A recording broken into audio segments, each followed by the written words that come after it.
Okay, ladies and gentlemen, we are now live. Welcome to a conversation with, and today I am joined by a very special guest, eight-time Emmy Award winning director, writer, visual effects artist, and editor, Bobby Yan, eight-time Emmy Award winning director. And Mr. Yan has been in this business for quite some time, and he's worked with some of the biggest hip hop music artists in the industry. And we're going to really delve into that because he hails from New York City, transitioned to New Orleans. But I really want to talk about the New York City part because he grew up in Hollis, Queens. And if you are a fan of hip hop, true hip hop, and you know anything about Hollis, Queens, it was a group that came out of Hollis, Queens that basically changed the face of the rap game. And I am talking about none other than the amazing, incomparable one and only Run DMC. So we're going to talk about that a little bit later on. But we're gonna chop it up with Mr. Yan. I'm really happy to have you here, Mr. Yan. So welcome Oh, to a thank you. conversation with Bobby. How are you today, brother? Oh, thank you. Thanks, Floyd. I appreciate you having me. It's pretty cool to talk one on one with you and your audience and just talk shop about the industry we're in and you know passion for what we're doing. So Yeah. Yeah, it's really interesting because I've been following you on Instagram for quite some time, and I always get caught up in watching people and asking myself questions about such said person, and then I'm like, well, why don't you just have them on the show? And Bobby, I do it every time. I'm sitting there scrolling like, oh man, he's doing some really dope shit. And I'm saying, well, Floyd, bring him on the show. Good grief. You know, you got it. That's why you have a podcast. So that's when I reached out. I'm like, man, you got to come on the show. So I'm glad I you're appreciate here. it. So let me ask you this. This is how I always like to start off with my phenomenal guests. How did you get started in the film industry? Um, well, like I think like most people, I interned. I started interning, you know, really young. I had a experience where I was watching films at an early age. I remember, I'm from New York City, so I think in high school came out went to the movie theater after school, and I would go to certain screenings, and I remember watching two movies in particular. I remember, I think it was School Days by Spike Lee, and Straight Out of Brooklyn by Matty Rich. Um, and I think that it struck me personally because as a kid that was growing up in New York City, uh, during that time, I was like 14 or 15 years old. It's you only see what's in your neighborhood, right? Mhm. So your vision is kind of here. So you're seeing what you feel, but then to see people from your neighborhood, even though it's Brooklyn, I'm in Queens, doesn't matter, but it's New York City local for me to see them doing what they did. It expanded, my mindset, you know, um, and not even just saying that, watching other films by, famous, the, the, the classic filmmakers before them, right? And obviously watching things like Star Wars and the Goonies and things that influenced me really early on, created, captured my imagination. So anyway, point being is that led me to filmmaking, and led me to believe that I could do it, right? So that's why I give homage to those particular two filmmakers in my stratosphere, which would be Spike Lee and like Matty Rich. But then I interned. I think my first internship was age 14. I interned for this studio that was like pioneering HD video at that time, which is really early. And then uh,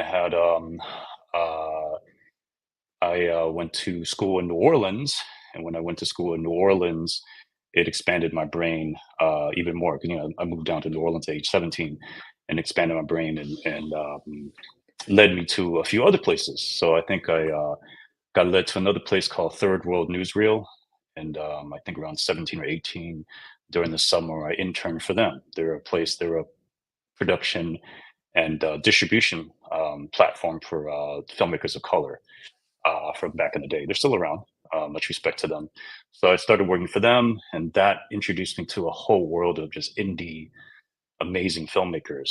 I think it was like Julie Dash and uh, Cheryl Dunye. I think I'm getting names wrong. I'm sorry, but Arthur Jaffa. I think people like that, and all filmmakers from different diasporas, it led me to understand like, hey, this is what I want to do. I want to do filmmaking. However, the catch is I was also very influenced by music and culture. I lived in Hollis, Queens.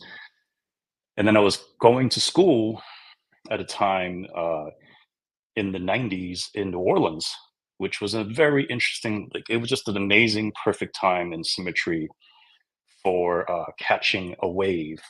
And it's a wave of the development of hip hop in New Orleans and how that expanded. So I was lucky and blessed and honored enough to have been a part of experiencing that, as well as experiencing what I grew up in New York with, right? From, you know, the early stages of hip hop, b-boying, breakdancing, graffiti, and obviously hip hop music, and to then transform over to Louisiana, New Orleans, where I was able to see the beginnings of, well, not really the beginnings, but see early tinges of bounce music and what we used to call um, p-popping. They call it twerking now, but it was called p-popping. So all that Mhm. stuff to say, and it was a very interesting time for me as a young kid growing up to experience a full force of so many different cultures into one space that has created such a strong influence on who I am today, right? Mhm. So, to make a long story short, which is already very long, I started working in New Orleans at the school television station. It was Tulane University. Shouts to Tulane University. They're a great supporter of mine. But I worked at the local TV station there, and I took over a television show, which is student run, called Hip Hop Half Hour. And it was a video show, kind of like Video Music Box. And shout outs to Ralph McDaniels, who's actually one of my mentors, Uncle Ralph, who actually I interned for as well in the beginning. So, who actually then became sort of a mentor for me to start who I was. But I created my show in New Orleans, Hip Hop Half Hour, and I modeled it after Video Music Box. So what we did was we brought music from all around, the country, and we showed it in New Orleans, and that would include mostly hip hop and then some R&B and other music. But I was very intent on getting the artists, you know, shown locally in New Orleans. So that's what we succeeded. So during the summers and times I went back to New York during my breaks, I would get interviews. So I would just go to the clubs and I'd be that kid with the camera. I was that kid with the camera Mhm. back in the early days of hip hop's in the club, and I was around a lot of people, right? So, and I interviewed a lot of people. So, and I would bring that footage and bring it back and show it in New Orleans. And in essence, that was my introduction to the music scene, right? And it got me very heavily involved in the music industry as a video programmer. And that's which ultimately led me to combine my love of directing film and introducing myself as a music video director. So taking film and music and combining that together, which was my entry point into filmmaking, which became my start. And I lived in that world for many, many years. I did a lot of projects. Never really got a big name for myself Mhm. ultimately, but started with some of the, the people that you guys might know, famous music video directors. We were all in the same gang. We're just doing our thing, trying to create and trying to build. But I think all of us were trying to build to the point where we wanted to, have our own voice as filmmakers. So that's ultimately what led me to where I'm at. And I did that for a really long time, and it was fantastic. So we can talk more about that. But the influence of music and culture is very heavily influenced into how I do my filmmaking, and I take great strides in saying I owe a lot of my craft of directing, to my early times, developing myself through music and using visuals, visual language as a tool to tell stories. So, Oh, okay. Okay. Beautiful. That was an amazing explanation. So if you turn this on and you're wondering how people get into this business, there is really no one correct way to do it. And there are so many paths that actually end up, cross sectioning and intersecting. But I want to ask you about the fact that you were really heavily involved. How many Chinese Americans, besides yourself, were there in that particular scene as far as hip hop music at you know when you were doing it? How besides yourself? Um, there was just a handful, Mhm. a few. I mean, probably two hands. Like I can name. I can't name everybody, but there was just a few. It was we were the pioneers of music culture and Asian Americans. We were a part of it. We just weren't a huge part of it, but we all of us had a lot of impact, right? And especially in the hip hop world, and I can name one person, Andy Kawanami. He's a music programmer that was out of the Bay Area, and he was doing his thing on that side. I was doing my thing of all places in Louisiana, New Orleans, and then there was obviously music managers, promoters, a whole bunch of Asian Americans that were doing it back in the day. We're the unsung people that no one really talks about, but they were there. They were part of the culture, right? In Hmm. different pockets of culture. So I then took my love of the culture, and I got heavily when I was in New Orleans. At least I got heavily involved with activism. And when I was in New Orleans, it was really because I was in such an area of introspection of my time, especially at age 17, 16, 17, 18. I'm searching for myself. I'm Mhm. searching for my identity. You know, I'm trying to figure out as a young Chinese kid raised in certain areas because I was before Hollis, Queens. I lived in Washington Heights, New York. I don't know if you heard of that. So again, that's a very Black and Dominican area, right? And Mhm. then when we moved to Hollis, Hollis was Black and Spanish, and then eventually became very Guyanese Indian. It mixed all these cultures started mixing. So I think for myself to be around that when I became of age 15, 16, 17, I was searching for who I was. I was trying to figure out who am I as an Asian American in this country? Who am I? And I remember during that time in the 90s, it was a time of Public Enemy. It was it was an unsung time where that disappeared, but that was a time that influenced me greatly to search search for identity, right? And I kind of wish, I do believe right now we are in that same period. It's Mhm. resurging, maybe a little smaller, but back then it was very big. So for me, I had made it a point to research Asian Americans' involvement in the civil rights movement. And so at age 17, around 17, 18, I'll just shout her out as well. I met another woman named Yuri Kochiyama. She's an Asian American activist, and God bless her, she has passed for over 10 years ago. But she was a Japanese American activist that was in the internment camps Mhm. back in the day during World War II. And she became very involved in activism and politics during the civil rights movement, and ultimately started working with Malcolm X during the Wow. 60s. Wow. And they both had the same birthday, May 19th. God Wow. bless them. But she was a big influence on me because she helped me because I had so many questions when I met her. Right, we met on a pilgrimage to Malcolm's grave. We actually, it was like two or three busloads of people going to Malcolm's grave on his birthday, and there's this, and I'm there with my best friend Jamal and Tammy, and then there's this one old Asian woman there that everybody's like, "Hey, sister, how are you, sister?" I'm like, "Who is this Asian woman that I don't know?" And when I met her, it was quite amazing because I had never met anybody like her before. But she reminded me of a kindred spirit, Mm. right? I was like, wow, there's an Asian woman that feels like home, right? She feels familiar. She's comfortable around Black culture and Black people. She was very comfortable, but also very understanding of who she was, very Mhm. embracive of her own culture. So I think she became a great mentor for me to figure out who I was.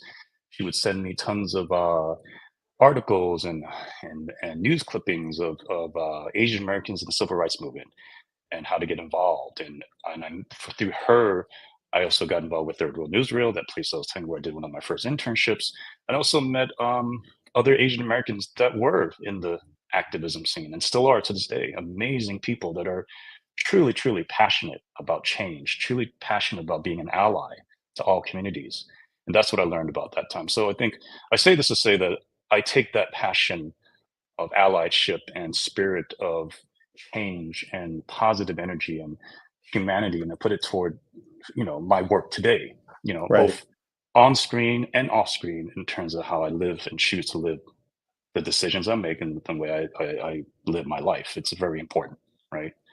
It's important for me to continue to be an activist at heart, even through media. So I decided, at an early age, when I used to go on like protests like back in the day. I was like, this is not for me.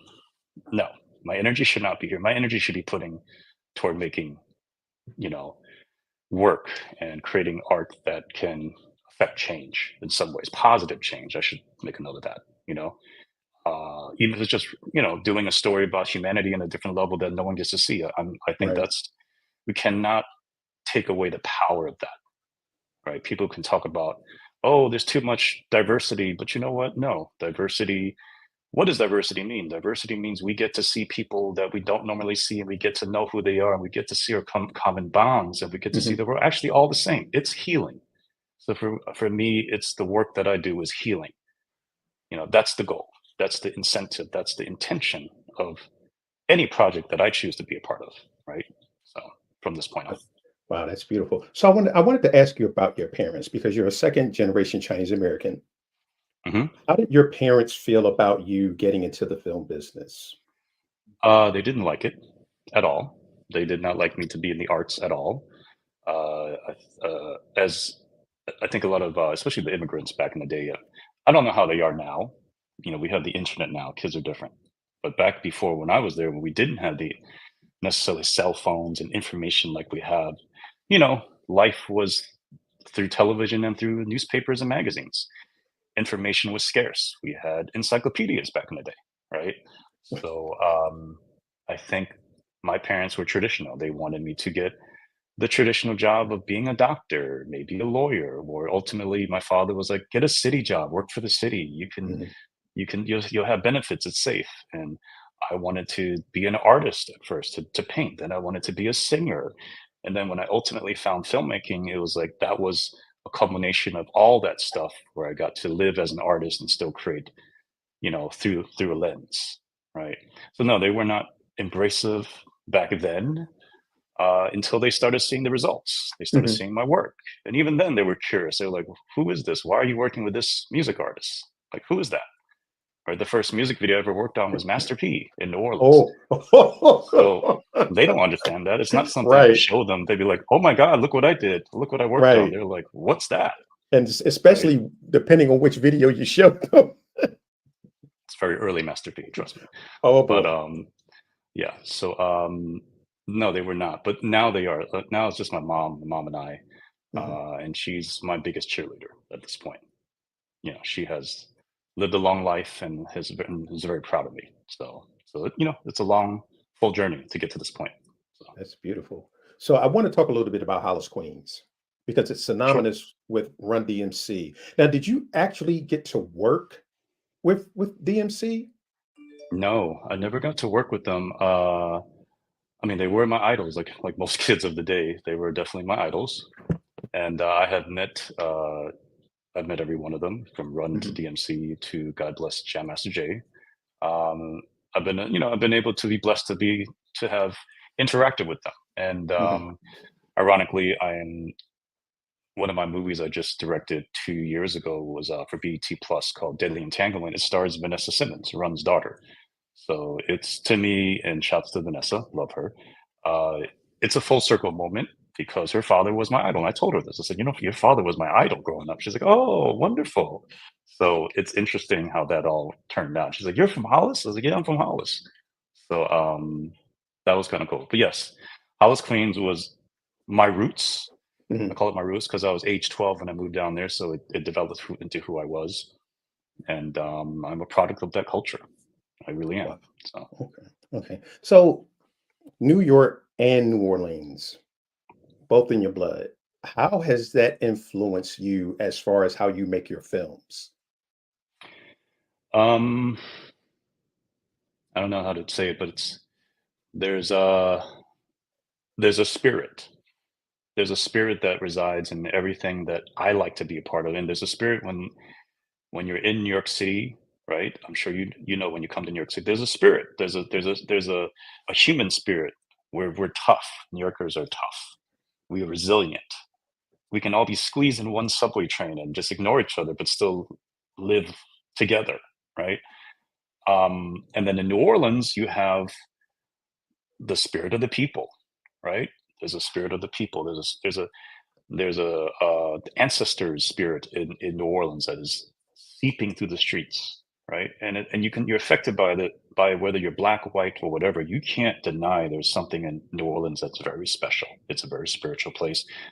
I think that the influence of that is in here. It's hard to physically say what it is, but I would say the first thing that pops in my head is color. There's color in my eyes. There's color in how I see the world, right? And there's a spirit that guides me that has been influenced by my New York side, not just Hollywood Queens. Obviously that's important, but it's more than just New York City, right? It's that melting pot of New York City, and then there's the spirit of New Orleans, the people, right? Life in New Orleans is slower, right? I'm sure you've been there. It's people are chill down there. They can party, but they're also very chill. They move Mhm. slower. They move at a different pace. New York is the opposite. New York is a high pitched, fast pace. You combine that together, I live somewhere in the middle. I think that's where I am. I found there's a middle ground for me, and I like both. That's why, to me, there's two homes for me, you know. So I think that's what it is about the work that I do, is it's how I choose to um, how I choose to direct anything. It's through that spiritual eye, um, that pervades in me, and how I'm interpreting, let's Mhm. say, a film that I'm directing. It's interpreted from a certain place, right? And that interpretation is obviously also very much built into the history of directors that I've been influenced by, right? But also, again, the cultures that have influenced me. It shows in my work as well, and also the respect of cultures, right? That I can imbue into, you know, any work that I do. And it's interesting because as an Asian American director who's mostly worked with black content, um, it's a respect level. It's a respect level of who am I? Who am I to choose to say I can do this work, but give it life and respect? And that's all I can really do, Mhm. right? It's an honor for me to do anything that has any sort of actors in it, but I also don't believe that we should be constrained by who we are, right? Uh, for me, I want to work with everybody. I want to work with all stories, right? I know someone said you need to do Asian American stories. Yeah, I do. I do. Mhm. And I do try to do that. And I would love to do that. I would be embracive of that. But I'm also very open to doing it. I mean, give me a country western theme. I'll do it. Give me something in, I don't know. Again, it's about finding life. It's about finding the inner pieces of humanity in any story is what's important to me, whoever they are, right? Mhm. That's important to me.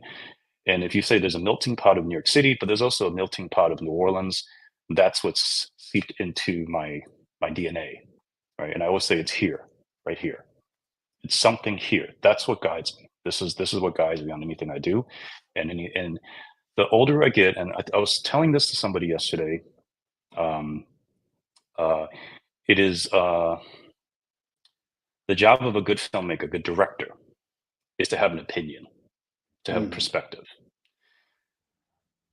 I think if I give advice to a young director, it's what is your perspective on life? Put that on the screen or in your writing. What's your perspective? I think sometimes when we first start, and I'm guilty of this as well, is we're just mimicking. We're mimicking what we see or what we think people want to see, right? We mimic our favorite TV show or movie, or if it's a music video, we mimic another music video. That's cool. Do that. You can do that, but ultimately do it to the point when you actually learn who you are. And that's the goal of life, but that's also the goal, I think, of a craft of a director, is finding your voice and finding your opinion and your perspective, right? And that's what, to me, makes a good director, having an opinion, a perspective that is true to who you are. And then that is what you're saying. You're asking me, who am I? Mhm. Who I am, that opinion, that perspective comes from my backgrounds, right? Which would include Hollis, Queens, and New Orleans. It's part of all of that. It's a sum total of who I am to give me my perspective on life. And then that affects how I choose to direct and also choose to write the stories or choose what stories I want to work on. Right. So, Hmm. So you said something really interesting I want to touch on. You said most young directors mimic initially not until, all, but I'm saying well, that could be o- something that we okay. do. Right. I put Well, myself as a I can put myself in the spirit of everybody just starting, you know. Okay. And I know from my history of starting, you're not thinking of that when you're just starting out Right. necessarily. You know, you're looking for yourself. And I know for me, my journey has been as a director, the craft of directing is finding who I am, Mhm. and I believe I still am. I'm still, I'm writing my own projects and writing stories, and that's influencing what type of stories am I going to write, right? What type of stories do I want to direct? We're all looking for ourselves, right? We're Mhm. looking. And it doesn't end. It doesn't end, you know. So I believe we could be 80 years old still looking for Yeah. something, right? Yeah. Because it's what keeps us breathing alive. Because if we had everything we want, we would leave this earth, in my Mhm. opinion. So Yeah. Yeah, because what I was gonna ask you was, do you think that some of directors do that, and you basically just explained it very eloquently, that they haven't found themselves yet, or that they're a little too nervous to put into action what they do know and what they do feel, but because they're new, they don't feel as though they have, I guess, the leeway to do that yet? I think it's a part of the learning process of learning. I'm always talking about the craft of directing, right? Mhm. Because for me, you ask me I'm a director first, right? Yes, I Mhm. edit, I do this. My Emmys, just so you know, are from editing, and that's from MLB Network. Shout out to the people at MLB Network. And that's for me as an associate producer, which basically means I'm an editor, online editing. Um, but my core is still directing. That's so the craft of directing is what I'm referring to. And I believe as young directors out there that are just starting out, you have to experiment. The only way to learn is to do and to Mhm. make the work happen, whether it's good or bad. You could just ace it on the first try and have this amazing movie, but that doesn't come without still life experience. And it's the life experience and trusting who you are, and trusting your voice. They always say, Sundance people always say, we want someone with a unique perspective. And it's true. You want someone that knows this is who I am and this is what I'm going to emit through my voice. And that's what people want. But I think that I have to give grace to the journey of people that are just starting out to say, have fun, do whatever you feel until you eventually can find your voice. Because it does take time. It's not something that happens overnight, right? So Yeah. it takes Yeah. time to find your voice. What is it? Yeah. There's so many other people I talk to, um, that have different opinions. I know I have two filmmaker friends in New Orleans, Guion Smith and Jonathan. Gee, I can't remember his name. I'm sorry, but Jonathan. I remember once Jonathan said on stage, he said, "My voice is that of a black man from New Orleans, and everything I do is going to be from that standpoint." I was like, I love that. You Mhm. know who you are. Like everything is from his viewpoint of black man, New Orleans. It's so distinct. He knows his vision. His vision's amazing. Guion, same way. Guion Smith he runs the New Orleans Black Film Festival, and he's also a very gifted director and writer with a unique voice. He has a strong voice. It's so unique because it's so New Orleans. It's so him, right? He also happens to be a great actor at the same time. But I look at that and I look at the people that have been around me, and I'm like, wow, everybody's finding their path, right? And I'm very big supporter of people to find their path. I like to inspire people to guide them toward whatever they want to do. Um, and I'm talking very generally, right? I'm talking very, Mhm. but again, I give grace to young directors because you need to just do it. I'm not going to call it mistakes. There are no mistakes. Everything is on purpose. So just do it. There's no judgment whether you do something good or bad. You just do it, and then as long as there's incentive to do more and keep on experimenting and not scared. I think for me, if you ask me what my biggest flaw was growing up when I was in my 20s, or was just I was searching for myself, but I didn't have the belief that I was good enough. I always had this belief that I had to do more before I can Mhm. reach this other. And it was this never ending cycle that I never could get past because that came from my parents, right?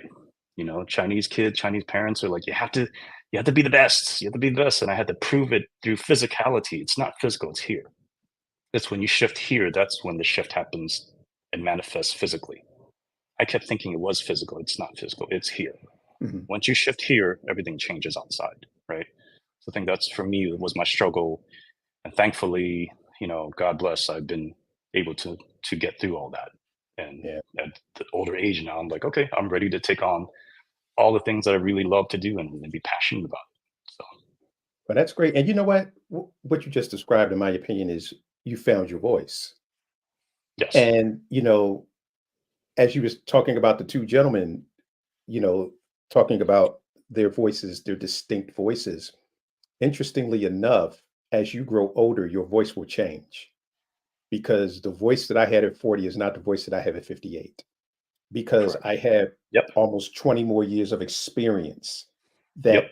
that kind of shapes and gives voice to the things that I'm talking about right now. The mindset that I had back then is totally different from the mindset that I have now. So it's something, as you said, you're going to always be growing in your voice.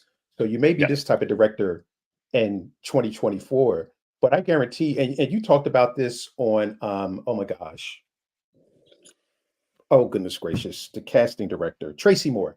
You talked about this on her show, how, Mm-hmm. you're not the same director you started out as, but Mm-hmm. that's just the growth process. But I wanted Mm-hmm. to ask you really, did you have something to say about that or? Mm, hmm. I'll say something. It's I I'm was putting just going to somebody on. ask you another question, but I I'm, didn't I'm want putting some. I'm putting somebody on to. blast. Okay, please. But he deserves it. Michael Schultz, Mm, director. Legendary Michael Schultz, friend and a very dear friend, but also a mentor of mine. And I look at him, and he's directing in his 80s, and been with his wife for so many years, lives his life fully, and directing fully, and passionate about it. And he sent me a text just last week, um, and he got some good feedback from his showrunner for a scene that he directed, and he had to share it with me, right? mm, And I'm just like, wow, like you are you are a legend. Like anybody would be blessed to have you direct them. But you are actually geeking over the fact that your showrunner loved the scene that you did. Which what does that say? It just says that he has joy and passion. He's never lost it. And that's why he is who he is. He's still geeking over the fact, oh, someone liked my work. Of course we like your work. You can't do wrong. You're Michael Schultz, right? I have to give him that. Like I have to. He's amazing. But that's empowering to me because it shows that you have passion no matter what your age is, and you're still open to learning. He's open to learning. Even him, who has been the forefather of every other director I know, and many other people in this industry, we would not be here, especially Black Hollywood would not be here without him. mhm. Without him, he's the forefather of everybody here, right? So I just had to say that. It just made me think about that because I was giggling when I got his text. I'm like, wow, this is so cool, but loving at the same time, you Yeah, know. but that's beautiful because when you described that, that's the first thing that popped into my head, that he's still learning and he takes joy in the learning. He does, he does, yeah. Still experiencing life to the fullest, and I guess that's what I'll say is like, as we get you're in your 50s, I'm insane, and it's like it's a different it's a different place, but it's also a new world ahead of us. It never ends. Life is not ending. Life is always going to begin, Mhm, right? And especially as us in the industry, as a director or whatever you choose to be, as a producer, there's so much things we can have in front of us. So many projects in front of us. I'll say one more thing. I know please. a lot of people tell me this industry is so bad, and yes, there's directors, friends of mine that are not working, and it's ridiculous. I'm angry that why are we not all directing right now, right? Why do I have to fight to get a TV show episode for all these years? It's ridiculous, right? We're all good enough to do it. We're all passionate. So, but I choose to live in a world where someone said to me, this is a bad time for the industry, and it is. It's a bad time for the industry, and next year it may not be better. I choose to say there are projects, create projects. There are projects out there. They're never ending. There's always going to be work for us, right? And even if you just have to create it yourself, which I am planning on doing as well, find your own work, create your own work. Don't let this physicality world affect you to say, oh, I'm not going to get work. No, you're going to get work because this is what's guiding you, not this out here. So that's how I live, right? So I choose to be an optimist at all times and say, hey, Mm. this year I shot 2 movies in a year that a lot of people didn't work. I've been blessed to get 2 movies that are both coming out end of the year. What a blessing. That's just the beginning. There's more. And I believe all of us can be here. And what I like to say is I want abundance for everybody who believes that they care about what they're doing, passionate. Let's create abundance together. Let's support each other. I know this is a competitive world, but I don't choose to live in that competition in my headspace. I choose to live in abundance. There's enough for everybody. And I've been like this since I was 20 years old. I've always felt like this. And I've always argued with even music video directors in the day that said, I can barely get work. No, you can get work. There's enough work for me, you, all of us. Stop thinking like that. Don't think like that. So, That is so important. I am a big believer in energy. And when you were talking about the activist, the woman who you met that was an activist, you talked about how comfortable she felt around other people and how comfortable they felt around her. And the thing that kept jumping in my mind is your spirits knew each other. When you said she felt like home, that's mhm, because your spirit knew her spirit. The physical body that leaves, but your spirit is eternal. So your spirit knew her spirit. And it's the same thing with what you just described with abundance. When people are saying, well, I can't get any work, the universe says, okay, well, you're not getting any work. correct. Correct. So, but you said, hey, there's enough out there for everybody, and you're directing 2 films, and we're going to talk about that. So it's all in how you look at it. So if you're looking at it from a standpoint of scarcity, you're gonna get scarcity. But if you're Hmm. coming at it with your mindset from a mindset of there's work now, it may not be the work that I necessarily want, but it's work, which will lead to the work that I want. So it sounds like you're pretty big on energy as well. Would I be right in that assessment? Oh, yeah, 110%. Very much so. Yeah, I'm very cognizant of what I emit out to the world Mhm, mhm. and how I decide to react to things and learning to pivot, especially when you're under duress or negative things around you. How do you deal with that? Right. Um, every experience to me is a every experience we go through is there's no mistake, even the bad. There's something that you can take out of it, and hopefully you can learn something out of it so it makes you better prepared for next time. And I think for filmmakers, one thing that I've realized is the more jobs I'm doing, the bigger jobs. I just did the biggest job in my life. Everything is preparing me for even bigger. So if I'm dealing with something that's hard on this level, it's just making me stronger so that I'm ready to go to this level and ultimately this level, right? And not to say I look at life with levels, no, but I look at life as what I ultimately want to do, my passion projects, the work that I want to work on, right? Which happen to be pretty much like much here. But I'm prepared. I've been preparing that myself for that since I was a kid, since I was 14. It's never left me. I always knew where I was going to be, the type of things I was going to do. I think just now it just took me a little longer because I had to learn these things. Mhm. So I think now I'm at a point where I'm becoming more of a teacher when I'm around people. And I think that's important because a director is also a leader. You lead the crew, you lead the set, right? You lead a crew of anywhere from 3 people, one person, all the way up to 100, 150 to 200 people, right? So you have to have steadfastness in that leadership. A good leader goes further. A good leader knows how to keep things going. A good leader knows how to create success. A good leader knows how to create a good product. And the good product is a successful job, right? So I think every job I do has always made me better. And thankfully, I'm very, very much thanking, myself for going through everything I've been through because it only makes me better. Every job is a good challenge and I take on that challenge. So Wow. See, now you said something else that jumped out. You're saying a lot of stuff that jumps out, just dropping gems. Even when bad things happen to you, something good can be taken from that. And there's the gentleman that I listen to. I don't know if you're familiar with him. His name is Ed Milet. And he has a quote I where he will I will says, look them up. Ed Milet is amazing, and he says things don't happen to you; they happen for you.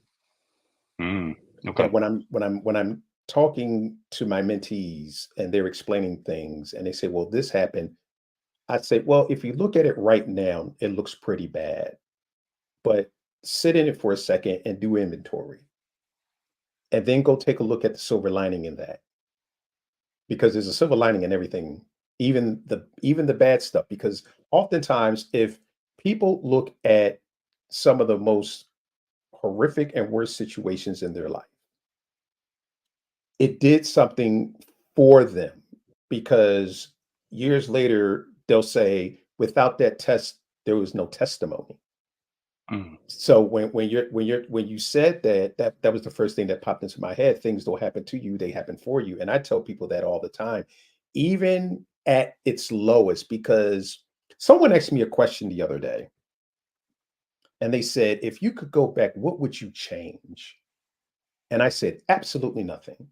And they said, "Why?" I said, "Because if I went back and changed something, it was my wife. Oops." I said, "I wouldn't be the person that I am right now." I said, "I wouldn't be the husband that I am right now." And I said, "I wouldn't have the kids that I have right now."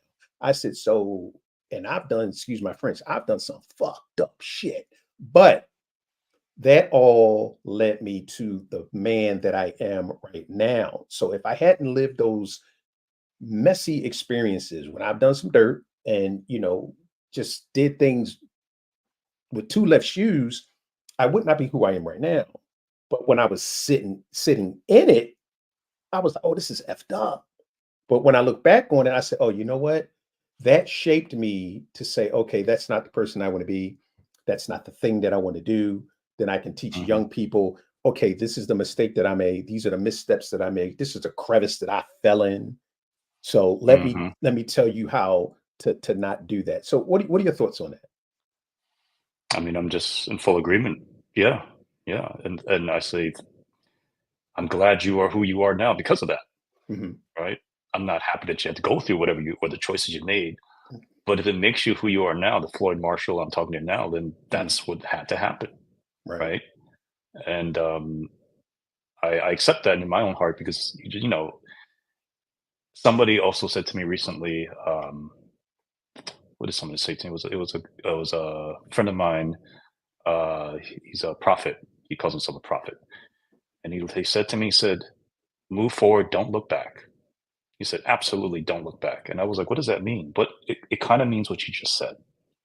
Moving forward, you don't need to look backwards. You can learn from it. Take what you can from it and move forward. Take the good and pull it with you. Drop the bad. Drop those negative thoughts, leave them behind, and move forward. And you can see the shift. And I've been able to see the shift in my life, like tremendously, right? And it is a struggle.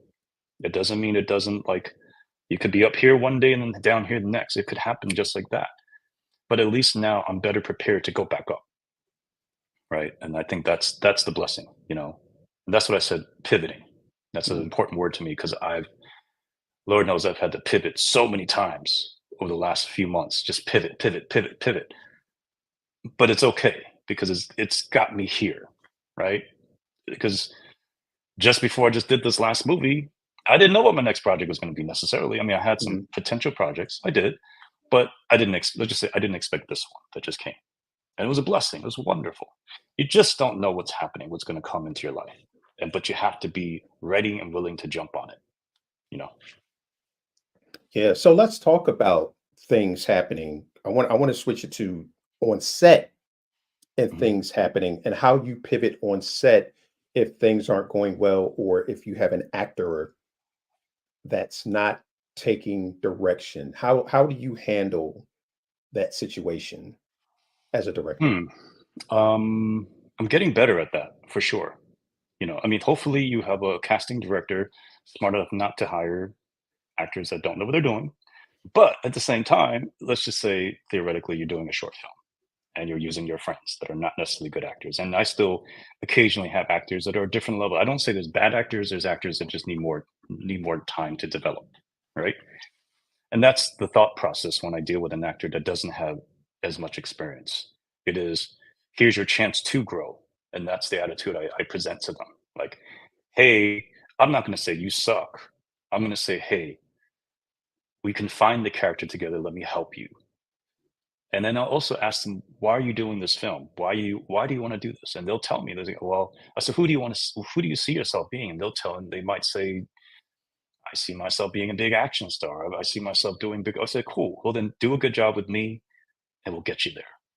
So for me, it's creating the incentive to give them an intention of let's do it together.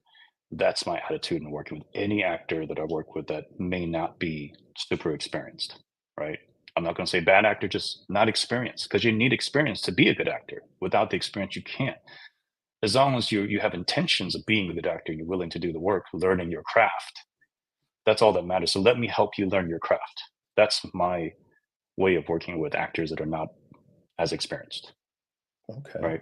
So I give them the space to say, you are here, but can you see yourself here? I'm presenting them that option. If you can, then work with me and we'll try to get you here to a better place. And that's all I can ask of them. And then you do your best. You fix it in editing. I'm a good editor. If an actor's not that good, you fix it in editing. Right. I've had to do line readings and I hate that. They always say directors should never do line. Sometimes you have to do a line reading because they just don't get the lines. You're just going to give them the line. You do what you have to do because in the end, ultimately, Floyd, what I realize is your whole set could go down in flames, but as long as what you have on that camera looks good and works, you're good, right? As long as what you're shooting on the screen looks good, that's all that matters. Right. It's all about what does this lens and that audio mic record is what matters. Change your perspective on all films, big or small, right? Because with that intention, a $10 movie and a $100 million movie is the same thing. What's on the lens, what's being recorded on the audio. That's it. Everything else is just packaging. You know what I'm saying? So, Wow. That's amazing. That is an amazing. So have you ever had, when you've had that conversation with an actor, mhm, have you ever watched the light bulb go off because they may not have seen themselves? I have. Oh, many times, many times, and they got better. They got better. They actually got better. Mm, And yes, there's others that don't want to be better, and that's when you do the line readings, and that's okay. But because some of them are nervous. I had an actor that was super nervous. What can you do? You just calm them down and try to get them through it, right? You just got to get. I've had actors don't know their lines. It's okay. I can't help it if you don't know your lines. You just try to get through it. I have no choice. I have to get what you just have to get it on screen one time. mhm, You can move on, right? But yes, the answer is yes. I've seen actors transform in front of me that were not that good to good enough, or even better than good enough. I've seen mhm, it. I've seen it, and it's a joy for me. It's a joy to see that happen. I like being a director that can help an actor. I'm a very pro actor director, and I've come to realize that over the years. I didn't realize that's who I was. I think Tracy Moore told me that, mhm. right? She told me who I was, and Mariska Phillips, another one, told me who I was, and helped me realize like this is who you are. I was like, oh, I never even thought about calling myself that, but I am that because I do get you. That's why I go to their classes. I'll go to Tracy's or Mariska's or whoever's classes and be the guest director and help. And that's why I do audition tapes with active friends privately just to help them because I want them to book. I want to see them succeed, right? I want to see my actor friends and my director friends, my producer friends succeed. I want them to succeed. I want them to be busy just like I am, right? Because it's all work. It's important. Let's all create. And I tell the actor friends of mine sometimes, I'm like, I love the fact that you thought about writing your own short, right? Or doing yourself. Do it. I'll help you, right? Because you took the initiative to do it. Because I took the initiative to leave music videos and decide to just straight up move into narratives. And I had to just quit music videos cold turkey. Music videos were such a comfort for me. I did so many music videos. And for me to just drop it was a decision I had to make in my heart. Right. And I just did. I just went boom, no more music videos, Mhm. straight into film, and I've never stopped since then. I took the initiative. I did the work, right? So the only thing Right. I'll say this. What I do say to actors and directors and anybody, whatever you're doing, study your craft, you know, study your craft. At least be good enough to get hired, right? I mean, if you just think you're going to get hired just because you just think you're going to, no, if you don't do your craft, you're not going to get hired in the end. You might get hired once and never get hired again. But study your craft. At least try to be better. Try to be respect the craft of acting, respect the craft of directing. I respect the craft of directing to a high, great extent. Really, I take it real personal. I'm not gonna lie. Like I take directing very personally, and I respect directors that do the same. I really do. So, Okay. Hi, Megan. Megan Graves is here. We're going to talk about her. Megan's in the Megan, audience. hey Yeah, Megan's in the Megan, audience. Yeah. But and love actually her. that kind of leads me into my next question. I wanted to talk about the film that you just did as much as you can. A Very Merry Beauty Salon, executive producer Tia Mowry. You guys just finished shooting that. And you had one of my favorite people on set, Megan. So Oh, can you talk about that film as much as you can? Because I know it's not out yet. So can you talk about that film mm, and what the process was like? the process. Uh, Ultimately, it was a blessed film. I knew it from day one. And shouts to Megan, amazing makeup department head. Love for you to death, Megan. Such a blessing to have her, and so glad we got to meet each other. But it's a blessing project. It came from a friend of a friend that knew the producer, and I don't want to just name drop right now. I'm not, but I will just say everybody that was part of the job was it was a blessing. Ultimately, I look at it as a blessing because I knew from day one that it was a job that was destined to be and destined to be uh, really, really well. I told the crew, you know, every day on set, you have a crew meeting, like a set talk meeting. I remember on day one of the set, I told the whole crew, um, I said, my intentions is to make the best lifetime Christmas movie ever made. That's my intentions. I said it from the beginning, and I can stand by right now. After I literally 15 minutes before we started our call, I just completed my director's cut. I was with the editor all day online working on the cut, right? Because we just finished shooting last week, but I already got the director's cut. And I can rightfully say we have achieved our goal. This is definitely one of the best lifetime Christmas movies ever made. It's gorgeous. Um, it's just a great film. Tia Mowry is wonderful in it. Her and Ron Rico Lee, they're magic together, you know. And you want to talk about actors, like the experience, the experience of these actors, you know, all the actors in it. Um, it's very obvious they are who they are because they know their craft really well. And there's a difference between an actor that has years experience and a new one. You can tell the difference, Mhm. but it's just the respect level. It's amazing to see them do what they do so effortlessly. And it's not effortlessly because it took them years, right? It took Tia and then Ronrico years of work to get to where they are now. But then they're so comfortable, they know their craft, like a Denzel or a Angela Bassett, right? Mhm. Same thing. They know their craft so well that it seems so natural. But no, they're just practicing their craft because they know their craft. They know it really, really well. That it seems so natural, like it just comes out of the no. It comes from experience. Michael Schultz doesn't direct just because you know he came from years of experience, right? And destiny. He was destined to do this. We Mhm. talked about that. But it's the years of craft of putting in the work that you can see it. So I think when I worked with those actors, I saw it and it was magical. That's why I said it was a magical experience. It really was on that level. Right. We're not going to talk about the negative stuff, but the negative stuff made me better. Mhm. It wasn't easy, but it made me stronger. It made me better and I was able to overcome. And I say, pivot. We talked about that. I pivoted. I pivoted toward positive. That's why it made me better.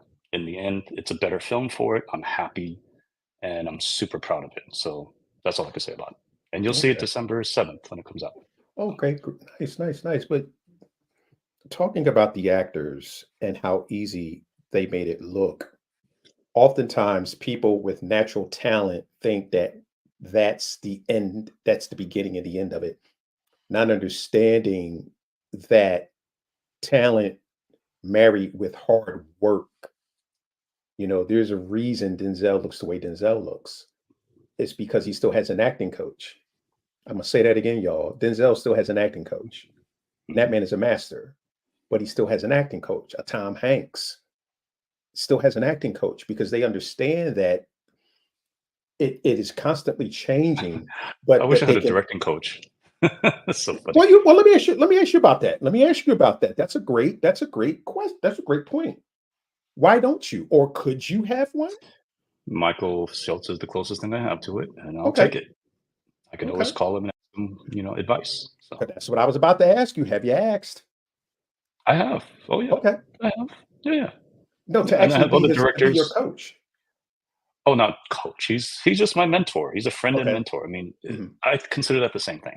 Okay. This man is too busy to sit down and actually coach me, but I'm happy to just have whatever conversation I have with him, right? But I'm also I realize that I'm so funny you say that. I'm almost a coach to my friends, other directing friends. I'm almost their coach because I'm telling them how to do things and guiding them. And I have, Mhm. so you're right. We do that for each other. We Because do it I for was each other. about to ask you, because because you sound very knowledgeable, and that was my next question. Who are you coaching? And oftentimes when we do it, we don't even know we're doing it I don't until know it's that I'm pointed doing out. it. Until it's I pointed out don't know to us. that I'm doing it. But yeah, yeah. But again, that's why I love going to the classes of a Tracy Mhm. or whoever, because I just like helping people. I'm not getting paid for it. I love it. I love helping people. I think the payment will come in the success of them and us growing together. It's very kumbaya, but that's how I feel. I'm Yeah. good.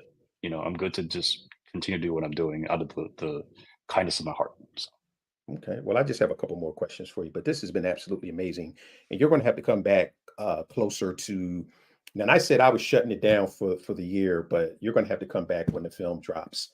I'm going to have to. I'll just have to do a special podcast. But I wanted to talk to sure. you briefly about representation in front of and behind the camera as far as Asian Americans go.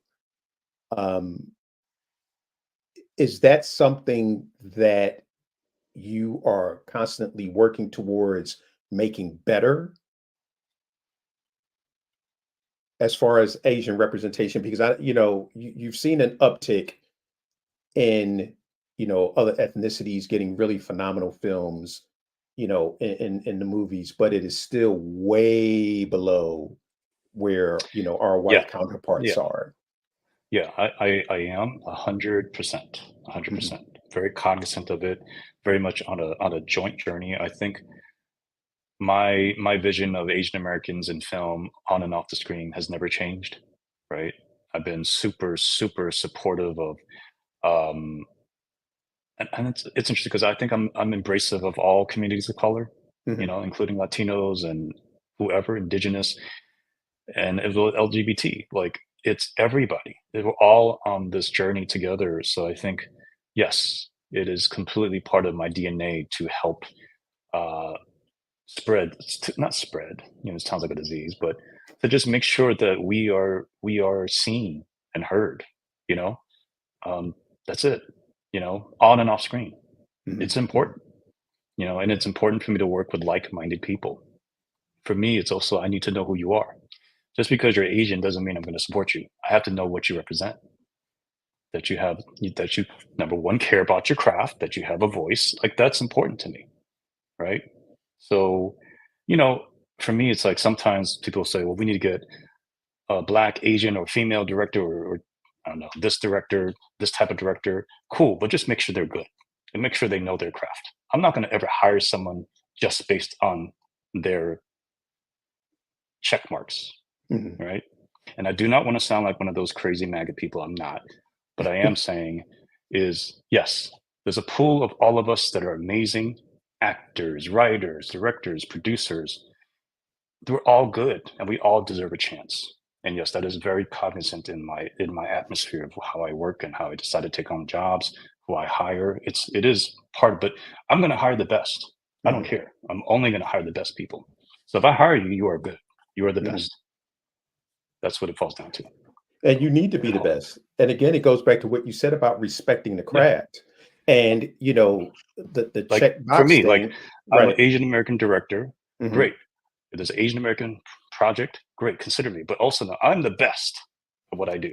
mhm, I'm not better than anybody else because I don't like to say I'm better, but I am the best. I know I'm the best director for any job.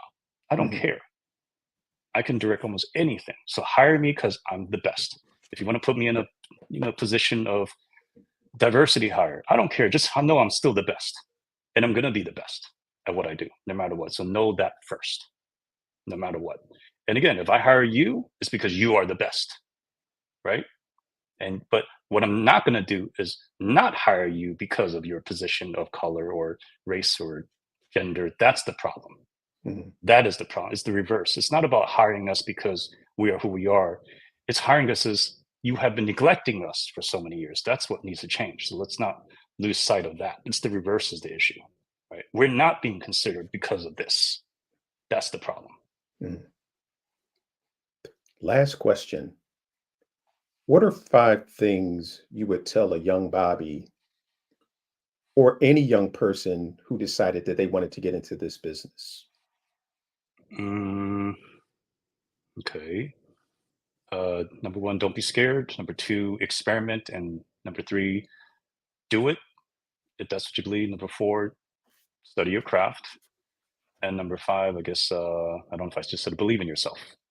I don't know if that was number one, but that's the most important. Believe in yourself that you can. Believe in yourself and study the craft. Two things. It's Yeah. combined. You can't just believe in yourself and not do the work. That doesn't work.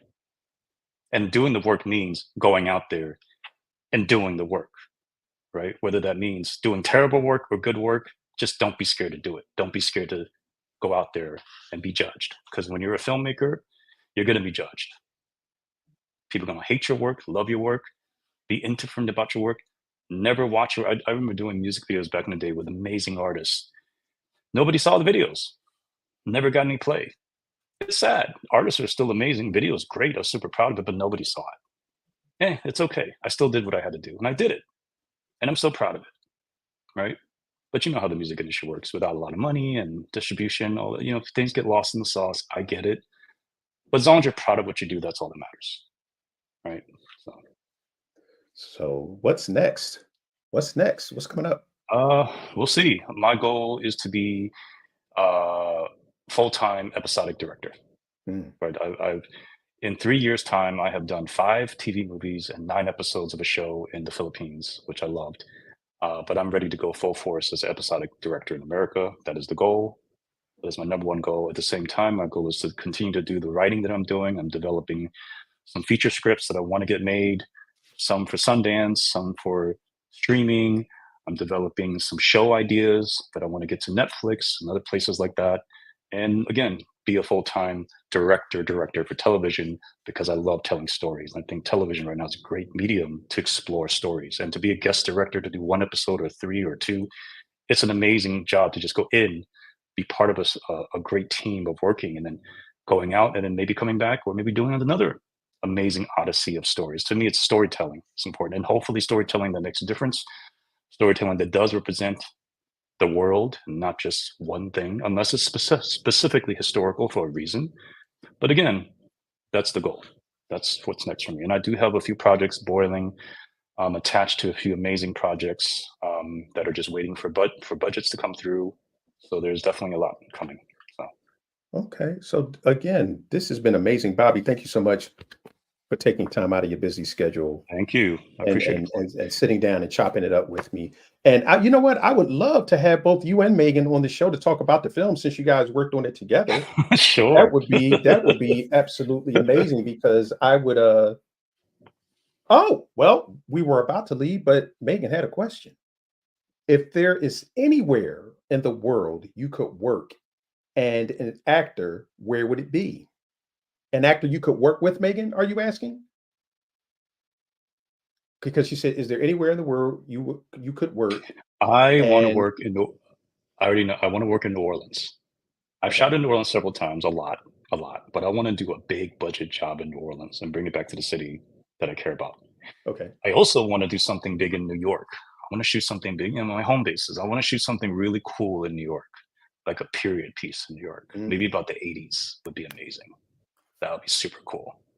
That'd be super fun, you know, or the 90s for that matter. I'm writing something like that actually, but those two places I want to. I've always dreamed about going back to New Orleans to shoot something like on a higher level, higher scale thing.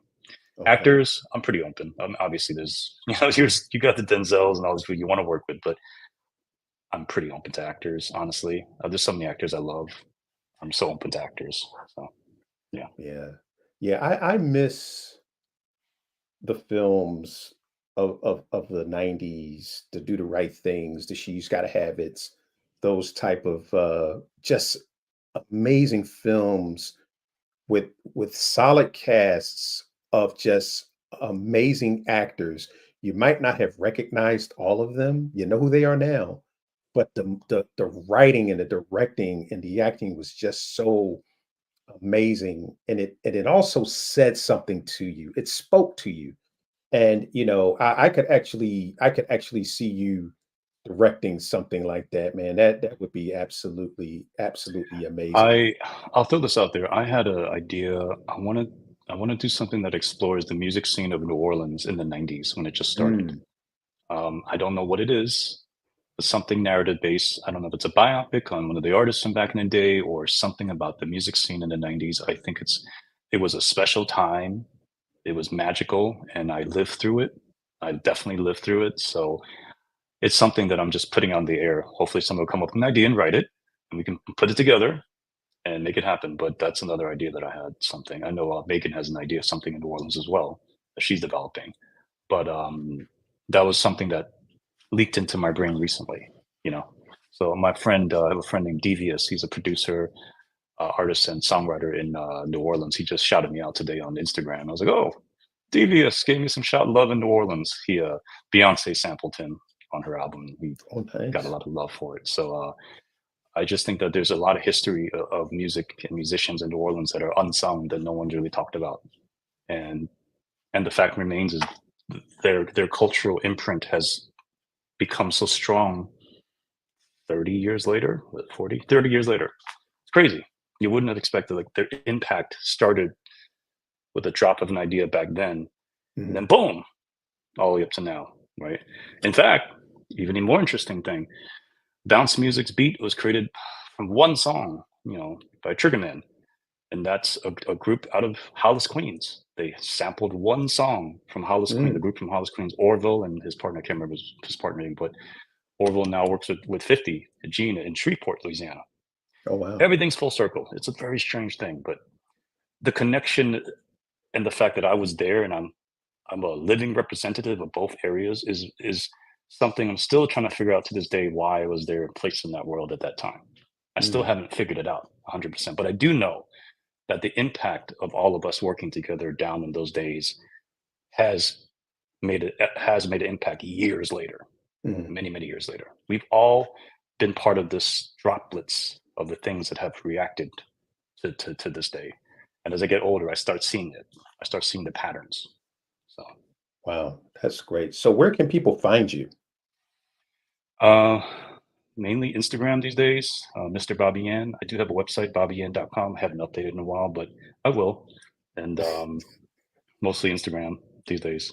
So Okay, well, again, and Bobby, Facebook. thank I'm you. on Facebook. Oh, Facebook. As Mr. Bobby Yan or just Bobby Yan? I'm on LinkedIn. I don't touch LinkedIn very much, but I'm on LinkedIn. So Okay, yeah. okay.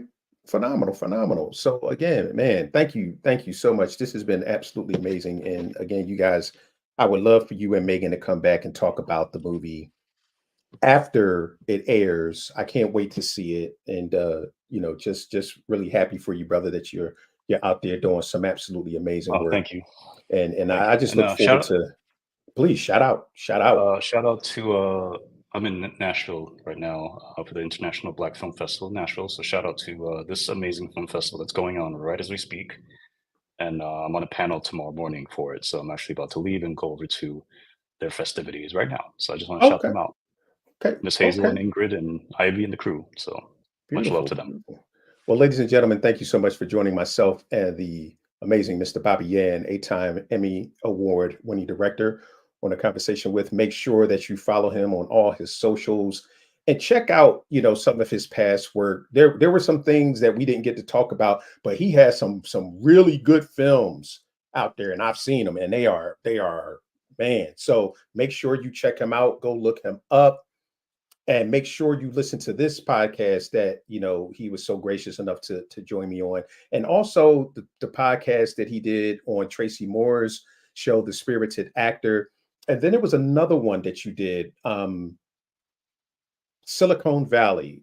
It was what I think Silicon Oh, Valley yes, yes, yes, yes, Film yes. They Festival. were great. Yes, That was yes, a yes. Out phenomenal of the Bay podcast. Area. Oh, Yeah, thank you for that. They were that was a they're phenomenal amazing. They're podcast. amazing. Yeah. Yeah. So make sure you go listen to that one too, because you're going to learn something. You're going to learn different aspects of Bobby when you listen to each of these podcasts. And again, he's just a well-rounded brother. And, you know, it can't hurt you to educate yourself by somebody who actually knows what they're doing. And on that note, ladies and gentlemen, again, thank you so much for joining myself and Mr. Bobby Yan on a conversation with podcast. And as always, love it like a hobby, but treat it like a business. And on that note, everyone have an absolutely amazing, amazing night. Peace.